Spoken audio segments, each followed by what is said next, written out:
Assalamualaikum warahmatullahi wabarakatuh. Kembali lagi di podcast Risantris, Richard Ilmu, Sinergi Akal dan Kalbu. Pada podcast kali ini kita kedatangan tamu yang spesial. Beliau merupakan direktur di Pondok Modern Al-Rifai 3, Al-Mukarram Agus Muhammad Isam Fuad. Sehat Ustaz? Alhamdulillah.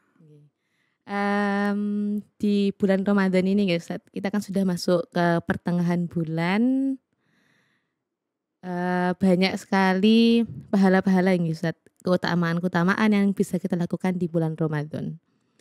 Tapi kan rasanya ibadah di bulan Ramadan itu kayaknya lebih berat ya Ustaz daripada di bulan selain Ramadan. Itu ya apa karena memang ganjarannya yang berlipat ganda atau karena memang hawa nafsu saya yang terlalu tinggi ya, kurang tahu juga.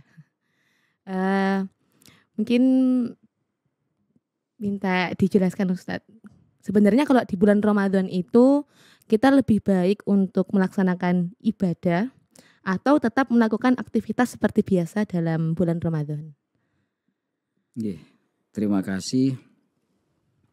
Memang kita ketahui bersama bahwa salah satu bulan yang memiliki keistimewaan yang luar biasa itu adalah bulan Ramadan.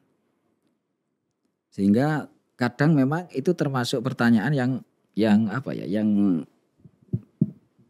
banyak terjadi di masyarakat juga. Kadang sebagian orang itu malah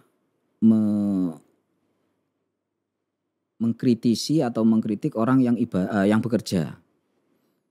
Kadang dikritisi dengan bahasa kok gak eman bulan Ramadan masih bekerja kan gitu.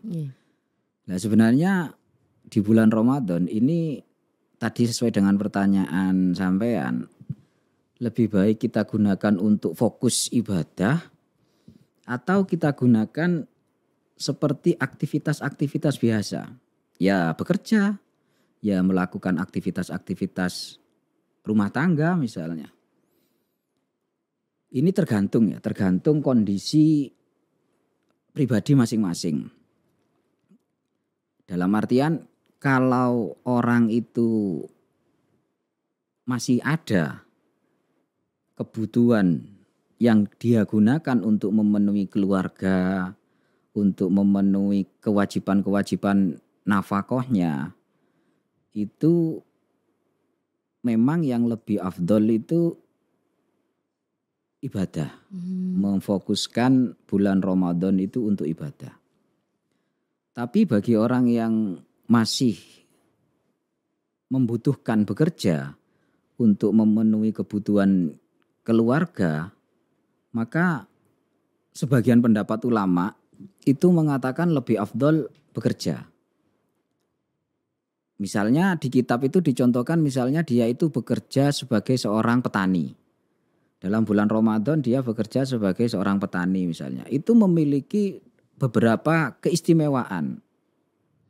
Yang pertama misalnya keistimewaannya dengan dia tetap bekerja sebagai petani, tetap ke ladang, tetap ke sawah. Itu afdolnya yang pertama dia dengan tetap bekerja dia memberi manfaat yang lebih umum. Dia bisa memberikan manfaat kepada umat Islam yang lain dari hasil pertaniannya tersebut. Sedangkan kalau orang itu ibadah, itu manfaatnya hanya untuk dirinya sendiri. Misalnya pagi dia ke sawah, dia menanam padi atau menanam sayur. Itu nanti manfaatnya itu bisa dinikmati oleh umat Islam yang lain. Sedangkan kalau dia itu duduk di masjid iktikaf, itu manfaatnya hanya untuk dirinya sendiri. Maka alasan ulama mengatakan lebih afdol bekerja itu yang pertama karena manfaatnya lebih umum dia bekerja daripada dia ibadah. Kalau ibadah untuk dirinya sendiri itu yang pertama. Yang kedua dengan dia bekerja itu bisa menyebabkan orang tersebut lebih banyak bisa menimbulkan lebih banyak kebaikan. Lebih banyak ibadah. Contohnya dengan dia ibadah, dia itu akhirnya bisa untuk birrul walidain kepada orang tua.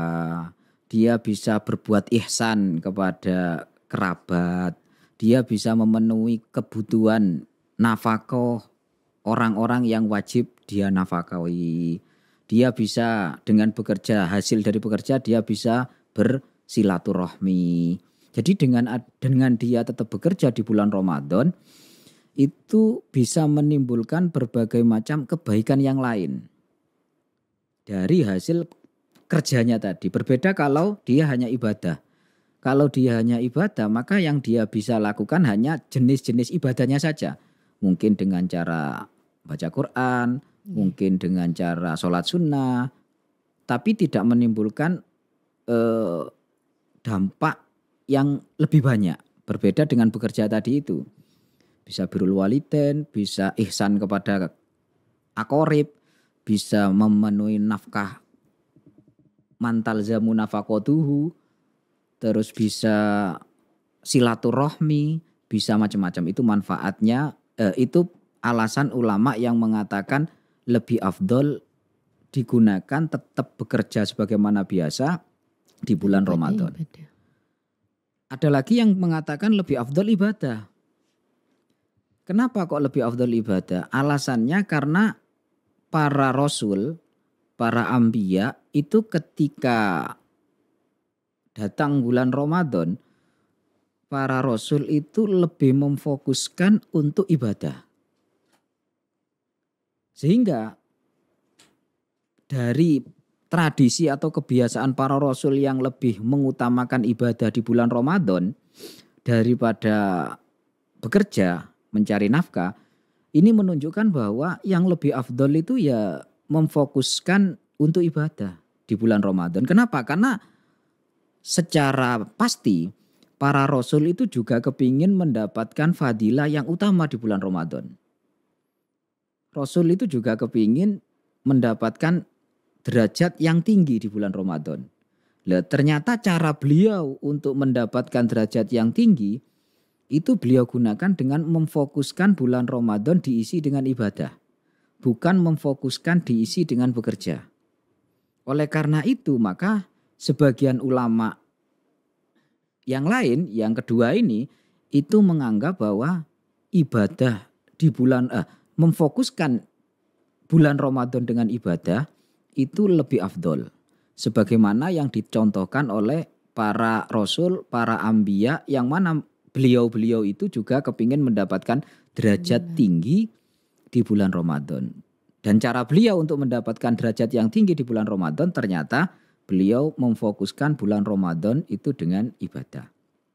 Sehingga dari dua pendapat itu, dari dua perbedaan pendapat ulama itu bisa ditarik kesimpulan ketika orang itu tidak ada yang dia gunakan untuk memenuhi kebutuhan keluarganya khususnya baik di bulan Ramadan atau selama bulan Ramadan tanpa dia bekerja, maka jelas yang lebih afdol dia tetap bekerja. Kenapa? Karena kalau dia tidak bekerja maka justru dia akan meninggalkan kewajibannya. Dia akan justru meninggalkan kewajibannya. Maka yang afdol bagi dia itu adalah tetap bekerja. Namun bagi orang yang sudah merasa memiliki kecukupan untuk kebutuhan keluarga, untuk kebutuhan-kebutuhan yang lain, maka yang lebih afdol lebih memfokuskan bulan Ramadan itu dengan ibadah. Karena ya seperti yang dicontohkan para rasul tadi. Walaupun sebenarnya bekerja sendiri itu juga termasuk bagian daripada ibadah.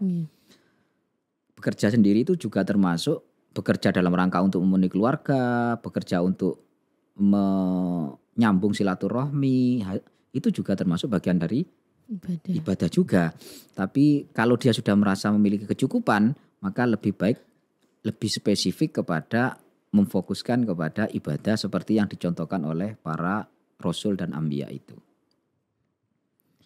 Soalnya biasanya juga banyak yang menjudge ya Ustaz. Maksudnya kalau pas kayak sholat taraweh gitu, tapi masih berdagang atau apa, kan banyak yang menjudge, oh kok harusnya ya ditinggalkan, maksudnya melaksanakan sholat taraweh saja daripada melanjutkan kewajibannya berdagang. Padahal kalau seperti itu berarti ya lebih utama berdagang. Itu yang disayangkan itu. Itu yang sebenarnya disayangkan sekali bagi orang yang melaksanakan ibadah sunnah, yakni taraweh, kemudian menilai negatif kepada orang yang tidak taraweh. Padahal bisa jadi orang yang bekerja pada saat taraweh, bukan sholat isya ya, tetap sholat isya, walaupun ini yang kita bahas taraweh karena taraweh itu sunnah ya, bukan sholat isyanya. Kadang orang yang melaksanakan ibadah taraweh itu menilai negatif kepada orang yang tidak taraweh gara-gara bekerja, dengan bahasa kok kebangetan atau apa, wong Ramadan kok masih saja bekerja, kok tidak eman-eman. Itu sayang sekali tuh keluar kata-kata dari orang yang melaksanakan taraweh. Kenapa? Karena bisa jadi orang yang bekerja itu memang tuntutan, memang untuk memenuhi kewajiban. Memang tidak ada yang dia persiapkan untuk Ramadan bagi keluarganya. Tidak ada yang dia pakai untuk memenuhi kebutuhan keluarganya. Sehingga dia harus bekerja. Sehingga dia bekerja itu dalam konteks wajib. Dia bekerja dalam konteks wajib. Karena untuk memenuhi kebutuhan keluarga tadi. Kalau memang tidak ada ya. Sedangkan taraweh itu sunnah. Maka lebih baik mana? Ya tetap bagaimanapun lebih baik yang melaksanakan yang wajib. Itu yang pertama. Yang kedua, saya rasa orang yang melakukan kerja dalam konteks yang wajib tadi, yang memang harus bekerja, itu tidak akan pernah mencela orang yang sholat taraweh. Gak mungkin orang yang bekerja terus gak taraweh dia, oh Ramadan kok sih taraweh gak nyambut gaya. Gak mungkin. Dia tidak akan menyalahkan orang yang taraweh. Sehingga dia bekerja dalam konteks wajib karena untuk memenuhi keluarga dan tidak ada tadi itu, dia tidak mencela orang yang taraweh. Tidak mencela orang yang sunnah. Berbeda dengan yang sholat taraweh tadi. Dia melakukan perkara sunnah, mencela orang lain yang melakukan bisa jadi melakukan perkara wajib. Ya walaupun kita nggak bisa memastikan ya. Memang ada orang yang sudah memiliki kecukupan lebih tapi tetap saja gak mandek-mandek, itu ada. Tapi saya nggak bahas itu. Saya bahas yang anggap kebanyakan orang di sekitar kita itu memang ya kalau mau menghidupi keluarga ya harus bekerja. Nggak punya deposito atau nggak punya saldo unlimited di rekening ya. Lah itu malah dicela oleh orang yang melakukan perkara sunnah. Khawatirnya malah pahala sunnahnya itu tidak mencukupi untuk mengganti hibahnya, mengganti celaannya. Itu malah rugi. Karena setiap orang itu beda-beda. Jadi mending ya yang sing taraweh karena memiliki kecukupan kebutuhan untuk keluarga ya monggo taraweh. Bagus. Yang tidak memiliki, tanpa harus mencela ya, tanpa harus menilai negatif orang lain. Kemudian yang masih tidak mampu untuk memenuhi kebutuhan keluarganya, maka ya monggo tetap menjalankan yang fardu, termasuk jangan hanya bekerja tok, termasuk puasanya mungkin kalau masih imkan, kemudian sholat fardunya, walaupun terpaksa harus meninggalkan ibadah sunnahnya, itu tidak apa-apa, karena dia lebih mengejar yang fardu untuk memenuhi kebutuhan keluarga itu tadi. Kalau di bulan Ramadan itu kan ada suatu hal yang spesial ya Ustaz, Lailatul Qadar. Nah, cuman kemarin itu banyak pertanyaan yang masuk. Kalau di malam Lailatul Qadar itu kan banyak kan yang bilang itu di 10 akhir Ramadan Ustaz. Nah bagi kita kaum Hawa itu kan kadang terhalang dengan udzur Ustaz. Nah itu bagaimana caranya para kaum Hawa ini biar tetap bisa mendapatkan keutamaan Lailatul Qadar meskipun dalam keadaan udzur, tidak bisa sholat, tidak bisa membaca Al-Quran.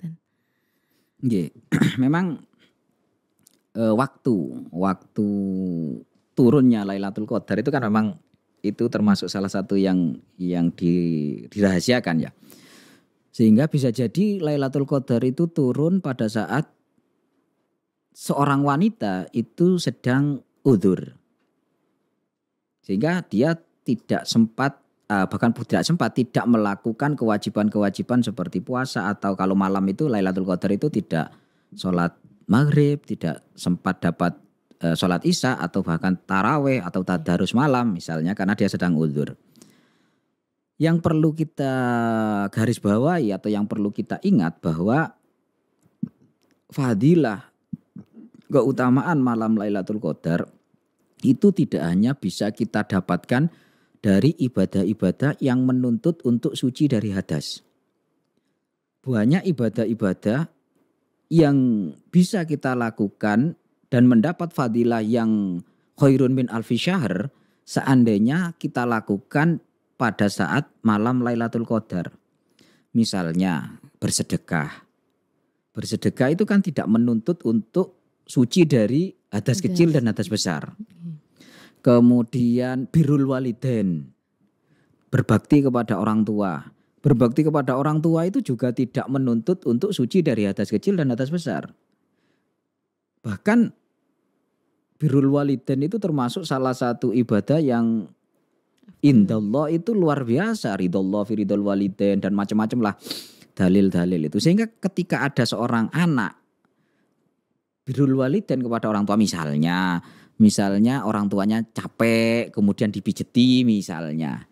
Ya kayak sampean misalnya wong tuane ibuke kesel mari gawe jajan misalnya. Kemudian sampean pijeti, capek Bu, sampean pijeti. Kemudian kok ternyata malam itu malam Lailatul Qadar itu pahalanya sama seperti sampean mijeti ibu sampean 1000 bulan ya. 1000 bulan lebih keriting tangan sampean. Kalau sampean mijeti itu. Tapi itu dapat kita peroleh gitu loh. Yang tidak harus syarat harus suci dari hadas kecil dan hadas besar.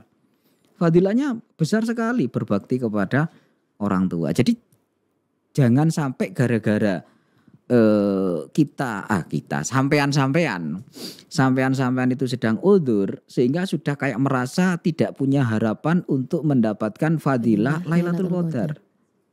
Karena kebaikan itu atau ibadah itu ya kembali lagi tidak semuanya itu menuntut suci dari hadas kecil dan hadas besar. Banyak ibadah-ibadah misalnya tadi itu seperti birrul walidain, sodako atau apa membantu orang atau bahkan misalnya kita baca sholawat. Baca sholawat itu kan juga nggak harus suci kan. Tidak harus suci dari hadas kecil dan hadas besar. Kita bisa baca sholawat atau kita melakukan ibadah-ibadah yang lain seputar misalnya kalau sudah nikah misalnya. Sudah menikah, suami muasyarah bil ma'ruf kepada istri muasyarah bil ma'ruf kepada suami. Kok ternyata itu Lailatul Qadar. Biasanya istri ini muring-muring tok. Misalnya ke suami. Kok tepat itu berbakti kepada suaminya. Kalau kok pas malam Lailatul Qadarnya itu sudah dianggap berbakti 1000 bulan lebih itu. Luar biasa itu. Jarang, bukan jarang mungkin nggak ada mungkin. Ada wanita iso berbakti terus lah. Termasuk di hadis itu kan ketika suami melihat istri menyenangkan. Menyenangkan itu kan tidak harus cantik kan. Walaupun cantik tapi ketika dilihat oleh suami metutut ya sumpek juga suaminya. Atau mungkin tersenyum dalam Islam itu mungkin Islam itu agama yang luar biasa ya. Hal sekecil apapun itu bisa berpotensi atau bernilai ibadah. Tersenyum itu sudah bernilai sodako. Lah kalau itu tepat sampean Lailatul Qadar, podo mek tersenyum pahalanya tersenyum 1000 bulan lebih. Dower sampean. Lek tersenyumi lah bukan pahalanya loh ya. Tapi kan maksud saya luar biasa itu. Jadi jangan kita hanya terpaku kepada ibadah-ibadah sholat, baca Quran, yang ibadah-ibadah itu menuntut untuk suci dari hadas kecil dan hadas besar. Tapi sangat umum sekali itu. Kemudian yang perlu diingat lagi ini mumpung menyinggung Lailatul Qadar. Memang yang paling kuat pendapat mengatakan bahwa Lailatul Qadar itu di 10 akhir ganjil bulan Ramadan. 21, 23, 25, 27, 29. Itu memang yang paling kuat pendapatnya seperti itu. Cuman kita nggak bisa memastikan kan di hari itu beneran atau bisa jadi di selain hari itu. Lah maka alternatifnya bagaimana? Ada beberapa alternatif diantaranya seperti yang disampaikan oleh Syekh Al-Malibari itu di dalam kitab Fathul Mu'in. Beliau menjelaskan bahwa barang siapa ada orang sholat maghrib dan sholat isya berjamaah mulai tanggal 1 Ramadan sampai akhir Ramadan, maka orang itu bisa dipastikan akan mendapatkan haddin wafirin dari Lailatul Qadar. Orang itu akan dipastikan mendapatkan bagian yang sempurna pahalanya dari bulan Ramadan. Dari Lailatul Qadar. Kenapa? Karena nggak mungkin Lailatul Qadar itu keluar dari bulan Ramadan. Terserah Lailatul Qadarnya itu misalnya keluarnya tanggal 1 Ramadan, 2 Ramadan, 3 Ramadan, 5 Ramadan atau 25 Ramadan. Kok ketepaan pada malam hari itu orang itu sholat maghribnya berjamaah. Sholat isya-nya berjamaah. Loh ini menurut Syekh Al-Malibari dalam Fathul Mu'in itu orang itu sudah bisa dipastikan mendapat bagian yang sempurna dari pahalanya Lailatul Qadar. Karena nggak mungkin keluar dari bulan Ramadan. Nah, pada saat bulan Ramadan dia sudah melaksanakan sholat maghrib berjamaah, sholat isya berjamaah. Karena fadilahnya sholat maghrib berjamaah itu luar biasa. Fadilahnya sholat isya berjamaah itu luar biasa. Ada yang beberapa menjelaskan bahwa fadilahnya sholat isya berjamaah itu sama seperti ibadah separuh malam, kan seperti itu. Jadi walaupun setelah sholat isya maghrib berjamaah, sholat isya berjamaah, mari ngono wis gak taharusan, tidak wiritan, tidak melakukan sholat tahajud, sholat malam, itu sudah dianggap bihaddin wafirin. Dia sudah mendapat bagian yang sempurna dari pahalanya Lailatul Qadar. Apalagi kok ditambahi dengan taraweh, kemudian ditambahi lagi dengan witir, tadarus, sholat sunnah qobliyah ba'diyah, itu tambah luar biasa sekali. Hanya sekedar maghrib dan isya berjamaah saja itu sudah dianggap mendapat bagian yang sempurna. Apalagi ditambah-tambah dengan yang lain. Daripada kita ngenteni malam, maghrib gak jamaah, sholat sendiri. Atau bahkan gak sholat, anggap sholat lah. Maghrib sholat sendiri, isya sholat sendiri. Malamnya baru sholat tahajud. 30 rakaat, 50 rakaat. Lu kan mending maghrib berjamaah, isya berjamaah. Karena pahalanya lebih tinggi. Karena dianggap sudah mendapat di sebagian kitab itu kan banyak fadilahnya sholat isya berjamaah itu seperti apa. Fadilahnya sholat maghrib berjamaah itu seperti apa. Termasuk menghidupkan waktu baina maghrib dan isya itu seperti apa. Yang kita isi mungkin dengan sholat ba'diyah maghrib atau apa. Kok ternyata waktu itu malam Lailatul Qadar. Jadi ibadah atau pahala itu sama seperti kita kerja lah. Sama seperti kita kerja. Imam Ghazali itu mencontohkan itu sama seperti orang dagang. Jadi kita harus tahu waktunya dan kita harus tahu caranya supaya kita mendapatkan keuntungan yang besar. Sampean dodol klambi bulan Dzulqa'dah, Dzulhijjah, gak pati laku. Karena orang sudah belanja di bulan Ramadan untuk Syawal. Maka kalau beli dagangan baju ya di Syawal atau di Ramadan. Lah, jadi kita harus tahu waktu. Iya, kita harus tahu waktu, kita harus tahu apa yang akan kita lakukan termasuk ibadah. Kita harus tahu kapan waktunya dan kita harus tahu apa ibadah yang harus kita lakukan. Jangan sampai justru ibadah yang menghasilkan pahala besar kita tinggalkan, justru kita melakukan perkara yang kecil. Sama seperti yang dicontohkan Imam Ghazali itu ada orang wudhu mengusap tangannya 3 kali. Jadi dia melakukan kesunahan mengusap tangan 3 kali. Tapi tangannya diusap, tidak dibasuh. Padahal syaratnya tangan itu bukan masu tapi ghuslu. Ghuslul yadaini, membasuh tangan. Ini tangannya gak dibasuh. Diusap 3 kali karena 3 kalinya sunnah. Ya maka dalam contoh itu Imam Ghazali mengatakan ya enggak sah wudu'e. Wong karena tangannya enggak diusap walaupun 3 kali. Karena dia tidak dibasuh. Kan mending dibasuh walaupun 1 kali. Tetap sah lah. Itulah maka kita harus benar-benar jeli dalam menjalankan ibadah khususnya di bulan Ramadan. Jangan sampai ibadah yang tidak terlalu berat tapi pahalanya besar kita tinggalkan. Justru kita mengejar ibadah-ibadah yang berat yang mana sebenarnya pahalanya tidak sebesar yang kita tinggalkan itu. Itu kan eman-eman sayang-sayang lebih-lebih di bulan Ramadan seperti ini. Oke. Sebenarnya masih banyak sekali Ustadz yang ingin kita bahas, tapi kayaknya time is over Ustadz. Padahal pertanyaan-pertanyaan yang masuk dari para netizen itu sangat banyak sekali. Pembahasan kita tadi sangat menarik ya Ustadz. Jadi mana yang lebih baik antara tetap melakukan aktivitas atau beribadah dalam bulan Ramadan? Itu ya berarti kita melihat kalau memang masih bisa memenuhi kebutuhannya, ya lebih baik kita beribadah. Kalau memang nggak bisa, ya tetap melaksanakan ibadah wajibnya dulu itu.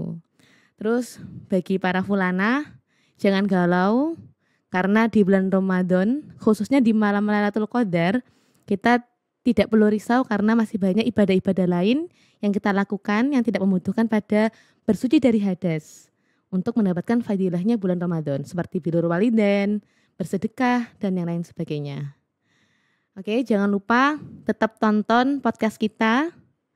Jangan lupa juga kita masih membuka pertanyaan-pertanyaan, bisa langsung DM di @Instagramnya Alifai ataupun di akun TikToknya Alifai1. Jangan lupa juga like dan subscribe semua akun sosial medianya Alifai1. Tetap tunggu episode-episode selanjutnya di Risantris, Richard Ilmu, Sinergi Akal dan Kalbu. Assalamualaikum warahmatullahi wabarakatuh.